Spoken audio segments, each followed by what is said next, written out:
আপনি তো মনে হয় রতনের আম্মা। হ্যাঁ, আমি রতনের মা।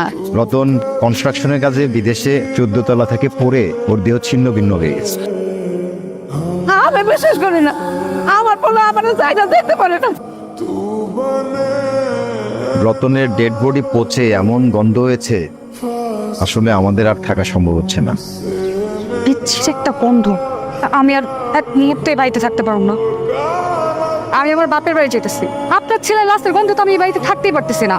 বাবা, তুমি এতটা সত্যবান?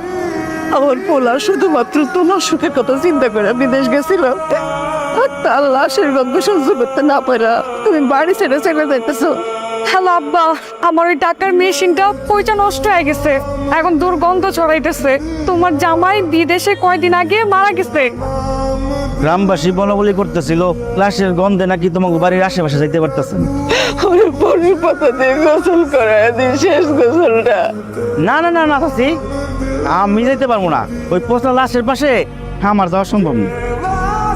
আমার রতন তোর অসুখের কথা শুই না, বিদেশ থেকে তোর টাকা পাঠায় দিছে, আর তুই এইসব ভুলে গেলি। রতন ভাই যে আমার চিকিৎসার সময় যে টাকাটা দিয়েছিল ওই টাকার খোটা দিতেছো তো, আমি ওই টাকার সুদে আসলে যা আসে সব টাকা তোমার ফেরত দিয়ে দিন।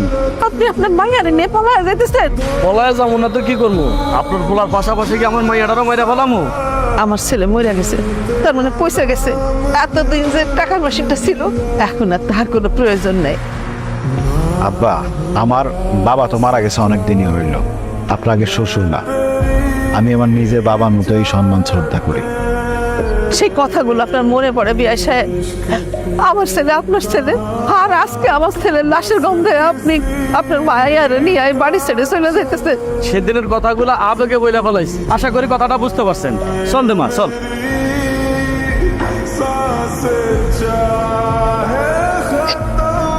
আসসালামু আলাইকুম। আপনি আমি আপনাকে পাশের উপজেলার একটা মসজিদের ইমাম হুজুর। আপনাকে বাড়িতে কে মারা গেছে? আমার ছেলে মারা গেছে। আপনার ছেলেটা বিদেশ থাকে? আমার সেই ছেলেটাই মারা গেছে ইমাম সাহেব।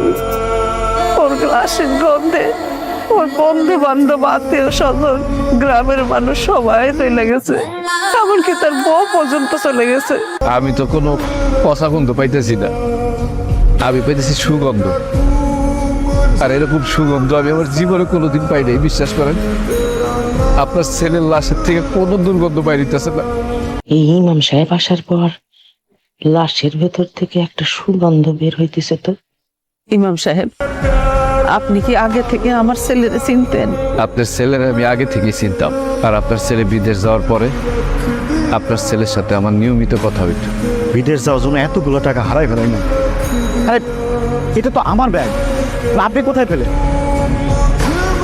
আমি জেলা শহর থেকে আসার সময় বাসে বা কোথায় রেখে এসছি আমি নিজেই ভুলে গেছি। মানে ব্যাগটা হারাই গেছিল। আপনার কাছে ব্যাগটা আমার?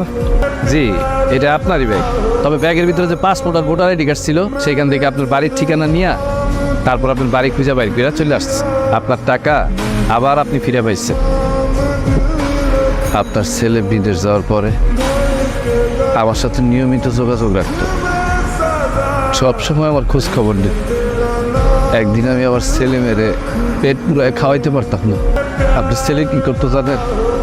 প্রত্যেক মাসে মাসে আমার টাকা পাঠাইত, আমি নিতে চাইতাম না, কিন্তু আমার কইতো এটা আমার ভাতিজা আর ভাতিজির জন্য, আপনি না করতে পারবেন না। এখন আমি আমার ছেলে মেয়ে সংসার নিয়ে অনেক ভালো আছি। তো সব সময় ফোন করে আবার খোঁজ খবর নিত, আমার পরিবারের খোঁজ খবর নিত। কিন্তু হঠাৎ করে সে কয়েকদিন ধরে আমার ফোন দিতেছিল না।